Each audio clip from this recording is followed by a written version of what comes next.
ऋत्विक ऋषि ने इस तरीके से अपने जो है पुत्र को जन्म हुआ उनको।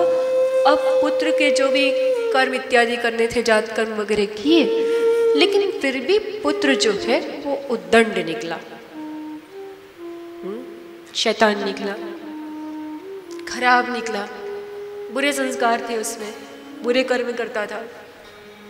तो ऋषि को ऐसा लगा कि मेरे जीते जी ये ऐसे कर रहा है तो हमारी पुश्तों का और हमारा क्या होगा।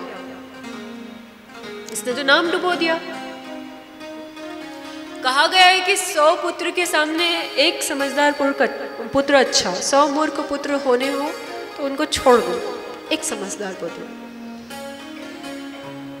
और यदि एक ही पुत्र है और वो समझदार नहीं है तो इससे निसंतान होना ज्यादा अच्छा है। लेकिन ऐसी संतान जो आपके कुल का नाम डुबो दे, वो संतान नहीं होनी चाहिए। अब सोचो, उस जमाने में ऋषि ने इतने विधि विधान नियमों का पालन किया, तब भी गलती से भाग्यवश ऐसी संतान हो गई। आप सब लोग क्या करते हैं? सोचिएगा। होमवर्क आप सबका, सोचना, मनन करना। हो सकता है कथा के बाद मनन करें, हो सकता है अभी आप 9 दिन में मनन करें। थिंक। कथा जगा देती है अंदर से झंझोड़ के। क्या कर रहे हो, कहाँ खड़े हो, कौन हो, क्या हो, क्यों हो, कैसे हो, क्या करना है, क्या नहीं करना है, क्यों करना है और क्यों नहीं करना है, कैसे करना है, ये सिखा रही है कथा। ऋषि ने पता लगाया कि क्या बात हुई, ऐसा क्यों हुआ। तो बोले कि वो रेवती नक्षत्र के अंतिम चरण में यदि संतान होती है, गंडमूल के अंतिम चरण में, तो उसकी वजह से माता पिता को कष्ट भोगना पड़ता है।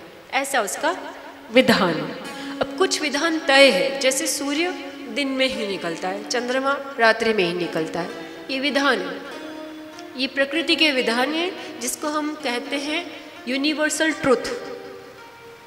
ये हमेशा सम रहते हैं। ये वो विधान है, विधाता का लेख है, उसने सृष्टि की रचना ऐसे की।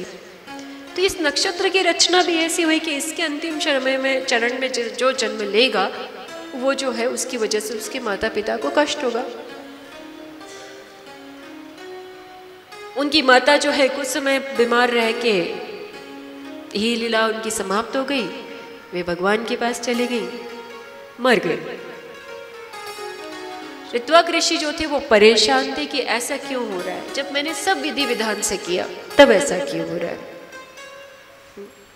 ऐसे कुछ लोग कहते हैं क्या आप मुहूर्त नक्षत्र के चक्कर में पड़े रहते हैं। ये कथा बता रही है कि देखना चाहिए, उससे पता चल जाता है कि ऐसा क्यों हो रहा है। और यदि पता चल जाए तो हम उसका कुछ समाधान ढूंढ सकते हैं, कुछ रास्ता निकाल सकते हैं, कुछ प्रायश्चित कर सकते हैं, कुछ अच्छा काम कर सकते हैं जिससे वो दोष खत्म हो जाए। अगेन ये सारी चीजें एक प्रकार का विज्ञान है, उसको विज्ञान की दृष्टि से देखो तो ठीक है, इससे डरना मत। ये सब चीजें डरने के लिए नहीं, आपकी सहजता और आपकी आसानी के लिए बनी है। कभी कभी कुछ लोग जो हैं उस चीज का अलग प्रकार से प्रयोग कर लेते हैं, या कह लें दुरुपयोग कर लेते हैं। ज्योतिष वगैरह कुछ करके कुछ इस प्रकार से भयभीत कर देते हैं। तो आप भी भयभीत होने के पहले विचार करिए और एक बात जान लीजिए कि ये चीज़ें आपकी मदद के लिए है, आपको भयभीत करने के लिए कदापि नहीं है। सो डोंट गेट स्कैर्ड, डरो मत। और कोई भी समस्या आज तक इस संसार में ऐसी नहीं आई जिसका समाधान उसी के भीतर ना हो। कोई समस्या ऐसी आज तक आई ही नहीं संसार में। अभी अगली कथा में अभी हमें पता चलेगा, अभी तो ऋत्विक ऋषि जो थे उन्होंने रेवती नक्षत्र को जो है श्राप दे दिया कि मुझे तो दुख हुआ और किसी को ना हो, गिर जाओ। रेवती नक्षत्र जो है वो पृथ्वी पे गिर गए।